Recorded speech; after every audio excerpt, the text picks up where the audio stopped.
जय हिंद साथियों। आपको पता चल गया होगा कि ऑपरेशन सिंदूर के तहत कैसे भारत की सेना ने पाकिस्तान के 9 आतंकी ठिकानों पर ताबड़तोड़ हमला किया है ना, एक बेहतरीन स्ट्राइक किया है। ठीक, देखिए ऑपरेशन सिंदूर से पहले ही दिल जीत लिया। अब भारत की बेटियों ने जब प्रेस कॉन्फ्रेंस किया तो उसमें और दिल गदगद हो गया। भारत की बहनों ने बताया पाकिस्तान को कि जहां महिलाओं को पढ़ने लिखने नहीं दिया जाता, उतना स्वतंत्रता नहीं है वहां पे, तो वहीं भारत की महिलाएं कैसे पाकिस्तानियों को आंख में आंख डालकर जवाब दे रही है। आज मन कर रहा है कि दिल से एक बार बोल दे, पार्वती पतये हर हर महादेव। महाद्वीप की धरती से जब वार होता है तो उस कौम का जो होता है सत्यानाश होना तय होता है। बात कर रहे हैं पाकिस्तान का। पाकिस्तान पे 9 आतंकी जो अड्डे थे वहाँ पे हमला किया गया, जिसमें मेन था आपका हाफिज़ सईद। हाफिज़ सईद वही है जिसने पुलवामा अटैक, उससे पहले उरी जो अटैक हुआ था उसके ऊपर, इस सब का मास्टरमाइंड वही हाफिज़ सईद, जिसके बहुत सारे जो परिवार के सदस्य थे मारे गए हैं उसके ऊपर हमला करके। ठीक, भारत ने 9 आतंकी जो अड्डे थे उस पर हमला किया, जिसका नाम आपको सामने दिखाई दे रहे होंगे। सबसे इम्पोर्टेंट था कोटली, और दूसरा था मुजफ्फराबाद, तीसरा है आपका सियालकोट, भावलपुर, मुरिदके, चकामरू, भीमबेर और गुल। ये सारा जो 9 जो जगह है ये बहुत इम्पोर्टेंट था। जो आतंकी संगठन यहाँ पे रहने के मतलब रहने का पता चला था भारत की सेना को, और उसके बदले वहाँ पे क्या किया, स्ट्राइक किया गया है। माना जाता है स्कैल्प जो मिसाइल होता है उसका यूज किया गया था, जो कि पिन पॉइंटेड निशाना लगाने में एकदम सक्षम है। निशाना इतना प्रिसाइज और पिन पॉइंटेड था कि पाकिस्तान अभी तक शौक है कि इतना एग्जैक्ट निशाना लगा कैसे। देखिए इस जो एयर स्ट्राइक बोलिए या फिर जो भी स्ट्राइक हुआ है, इस पर क्या हुआ, एक भी किसी भी सिविलियन का या किसी भी मिलिट्री पे कोई अटैक नहीं किया गया है, सिर्फ आतंकी अड्डे पे अटैक किया गया है। पाकिस्तान ने कहा कि इसका रिटेलिएट हम ज़रूर करेंगे, क्योंकि हम चाहते हैं रिटेलिएट करें। पाकिस्तान से हम चाहते हैं कि रिटेलिएट करें और युद्ध हो, युद्ध इतना हो कि पाकिस्तान का चकनाचूर हो जाए, बलूचिस्तान अलग हो जाए, खैबर पख्तूनख्वा अलग हो जाए, सिंध भारत में मिल जाए और पीओके भारत में मिल जाए, सिर्फ छोटा सा पंजाब पाकिस्तान लेके घूमे। तो ऐसा कुछ होना चाहिए। तो वो रिटेलिएट नहीं करेगा, तो पहला वार वो नहीं करेगा तो हम लोग को मौका मिलेगा नहीं। चाहते हैं रिटेलिएट करें, तो ये धमाका पे बात करते हैं, बाद में रिटेलिएट देखेंगे कि पाकिस्तान क्या कर सकता है, तो उसके ऊपर बाद में बात करते हैं। पहले देखते हैं धमाका कितना भयंकर था।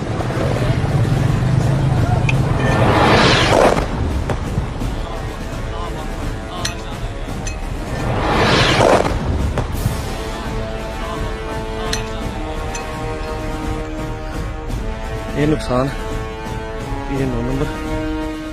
अगर आप वीडियो ध्यान से देखिएगा, ये धमाका जो था एकदम तूफान मचाने वाला था ना, प्रिसाइज धमाका था। सोचिए एग्जैक्ट निशाना इतना दूर हम लगा, 100 किलोमीटर दूर भावलपुर में हमने निशाना लगा दिया। बॉर्डर से 100 किलोमीटर दूर रह रहे हाफिज़ सईद के अड्डे पे एग्जैक्टली निशाना लगाया है। देखिए इसमें 2 जो, एक था जैश ए मोहम्मद, एक था लश्कर तैयबा। ये 2 जो आतंकी संगठन ने पाकिस्तान का इसको मेन नुकसान पहुँचाया है। हाफिज़ सईद का वो वीडियो भी वायरल हुआ जिसमें वो कह रहे थे मेरा परिवार का सब लोग मर गया, अब हम बच के क्या करेंगे ना, उनको पूरा मतलब हम भी मर जाते।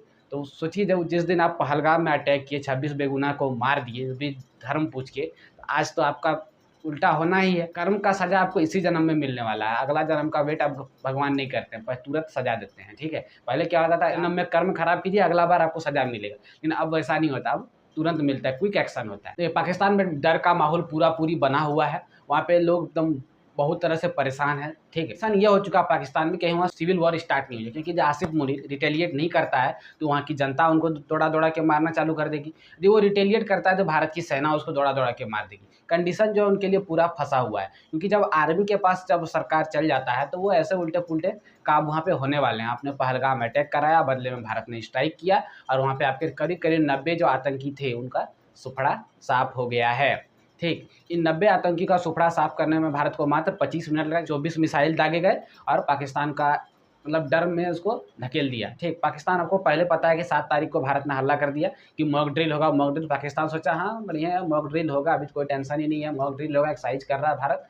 हम भी आराम से सोते हैं, घोड़ा बेच के सो गया रात में, और रात में करीब 1:30 बजे, पौने 2 बजे वहाँ पे भयंकर तबाही का आपको मुजाहरा देखने को मिला, जिसमें 90 जो आतंकी थे उनका मौत हो गया। देखिए सबसे इसमें अच्छा बात क्या लगा, जब भारत की बेटियों ने आके बताया कि हाँ जो ये सही बात है, इस घटना का सबूत दिया। जो पिछला बार जब एयर स्ट्राइक हुआ था बहुत सारे लोग सबूत मांग रहे थे, क्या सबूत है, इस बार तो वीडियो भी वायरल हुआ है। इस बार भारत की बेटियों ने, सेना ने आके खुद कहा है। अब सेना की बात पे भरोसा नहीं करेंगे तो उन लोगों को मार के यहाँ से पाकिस्तान भेज देना चाहिए, बस यहाँ रहने का काम नहीं है। जो सेना पे भरोसा नहीं करता, सेना के बातों पे विश्वास नहीं करता है, उसको भारत में रहने का कोई जगह नहीं होना चाहिए। तो बहुत सारे लोग अगेंस्ट में होंगे, बहुत सारे लोग सपोर्ट में होंगे, तो वो बात अलग है, लेकिन सेना पे भरोसा करना जरूरी है। आप किसी की भी पार्टी से हो, किसी भी धर्म से भी आते हो, यदि भारत के हो तो भारत की सेना का सपोर्ट करना बहुत जरूरी है। ठीक, आप लोगों ने बहुत सारे लोग बोल रहे थे कि मोदी क्या करेगा, क्या नहीं करेगा, कब करेगा, इतना दिन क्यों बिता रहा है, तो मोदी का बस में कुछ नहीं है। सब मोदी ने ऑर्डर दे दिया था सेना को, अब सेना डिसाइड करने वाली थी कि सही समय कब है।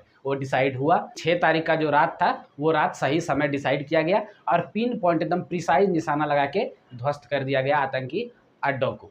तो इस तरह से होता है पूरा तैयारी। ऐसा नहीं है कि आपने कल बोला और आज हम जाके हमला कर दें, तो उसमें फंस जाते हैं। पूरा दुनिया को देखना पड़ता है, क्या इसका प्रतिक्रिया हो सकता है, क्या रिएक्शन हो सकता है, सब समझना पड़ता है। ठीक, बदले का भावना में इतना नहीं भाग जाना कि पूरा देश को युद्ध में झोंक देना है। तो कुछ सोच समझ के युद्ध तो करना है। देखिए, बदला, प्रतिकार, प्रतिशोध सब लेना है, लेकिन बात है कि सही समय और सही ढंग से लेना है कि ऐसा कुछ किया जाए जिससे दुश्मन भी मर जाए और अपना ज़्यादा नुकसान भी ना हो। मतलब गुजराती बुद्धि, बनियापंथी पूरा दिखाना है इसमें। तो ये जो तरीका यूज़ किया गया है, बहुत बेहतरीन तरीका यूज़ किया गया है। पाकिस्तान रिटेलिएट करता है तो भारत के लिए ही प्रॉफिट है। अब भारत भी उसका वापसी जवाब देने में क्या करेगा, हो सकता है उसका बलूचिस्तान उसका पाकिस्तान का हाथ से चला जाए और पीओके भी है जो हम लोग के पास आ जाए और खैबर पख्तूनख्वा अफगानिस्तान लूट के ले जाए, तो पाकिस्तान का हासिल बहुत बुरा होने वाला है। वहाँ का जो नेता लीडर आपको, जैसे कि ख्वाजा, नाम सुना, ख्वाजा आसिफ या से कुछ नाम है, जो कि कोई मंत्री, गृह मंत्री, अच्छा मंत्री है, वो उल्टे पुल्टे बयान देते रहते हैं। सुबह कुछ बोलते हैं, शाम में पीने के बाद कुछ और बोलते हैं, तो उनका उल्टा पुल्टा चलते रहता है। आसिम मुनीर पता नहीं कहाँ बोला, कौन टैंक में छुप गया है, अब वहाँ से निकलेंगे नहीं, वही टैंक में मर जाएगा, वो नहीं पता। कंडीशन वहाँ का बहुत बद से बदतर होते जा रहा है। लेकिन वहाँ के लोग, सेना अध्यक्ष ने, आसिम मुनीर है, उन्होंने कहा है कि हम इस बात का रिटेलिएट जरूर करेंगे, भारत से बदला जरूर लेंगे। तो हम चाहते हैं कि भारत से बदला ले और युद्ध हो, युद्ध होगा तो ही मजा आएगा। हमको, मेरा दिली इच्छा है कि तो हम बॉर्डर पे होते बेजोड़ मार मारते, तो गर्दा उड़ाते, लेकिन मौका ही नहीं, कभी ट्रेनिंग वेनिंग किए नहीं है। तो शौक तो सबको होता है, शौक में कमी नहीं होना चाहिए, सपना बड़ा देखना चाहिए, तो ही आप वहाँ तक पहुँच सकते हैं। अब फौज में होना एक सौभाग्य बात होता है, देश का सेवा करना सबका नसीब का बात नहीं होता है, और इस तरह से सेवा करना तो और नसीब का बात नहीं होता है कि आप दुश्मन को सामने सामने से गोली मारें।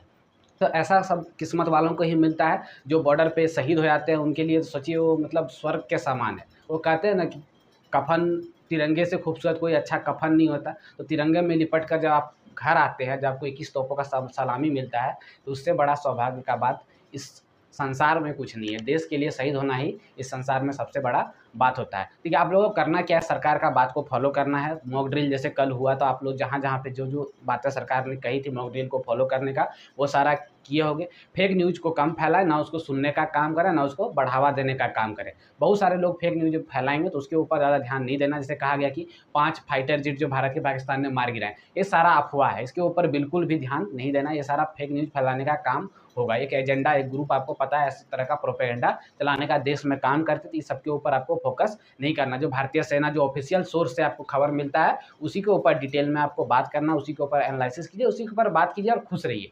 ठीक, टेंशन ज़्यादा लेना नहीं कि भारत की सेना बॉर्डर पे खड़ा है, देशवासियों को एक जरा सा भी नुकसान होने का टेंशन नहीं है। फिर भी सरकार जो बोलती है, गाइडलाइन जैसा बनता है उसको फॉलो करना है। जैसे अभी गाइडलाइन क्या है, आपकी जो सीमावर्ती जो एरिया, वहाँ के फ्लाइट रद्द रहेगा 9 तारीख तक। ठीक है, 9 तारीख तक रद्द है, तो थोड़ा सा प्रॉब्लम होगा, तो प्रॉब्लम को हल्का फेस करना पड़ेगा, क्योंकि जब 2 देशों के बीच युद्ध होगा तो कुछ तो प्रॉब्लम होना चाहिए। सरकार ये नहीं चाहती है कि भारतीय जो सिविलियन है उसको नुकसान पहुँचे, आम नागरिकों को नुकसान नहीं पहुँचना चाहिए। चाहे युद्ध कितना भी बड़ा हो, तो आम लोगों का रक्षा करना भारत का, सरकार का और सेना का फर्ज बनता है। तो ये बात आपको समझना पड़ेगा, और जो प्रिकॉशन जैसा वो सरकार बोलती है वो आपको करते हुए चलना है। सबसे इम्पोर्टेंट है फेक न्यूज़ पे ध्यान नहीं देना है। ठीक, उम्मीद करते हैं आपको पूरा बात तो पहले से ही पता होगा, और ऑपरेशन सिंदूर आपको अच्छे से समझ में आया कि भारतीय सेना ने कब, क्यों और कैसे ऑपरेशन सिंदूर किया। देखिए, आज लाइक रुकने नहीं चाहिए उन फौजियों के लिए, उन सेनानियों के लिए, उन आर्मी वालों के लिए जिन्होंने ये स्ट्राइक को अंजाम दिया। भारत के उन जवानों पे जिस पे हम गर्व कर सकते हैं, उनके लिए लाइक रुकना नहीं चाहिए। और कमेंट में जरूर जय हिंद, जय भारत लिखने का काम कीजिएगा। तो आज के लिए इतना ही रखते हैं, तब तक के लिए जय हिंद, जय भारत।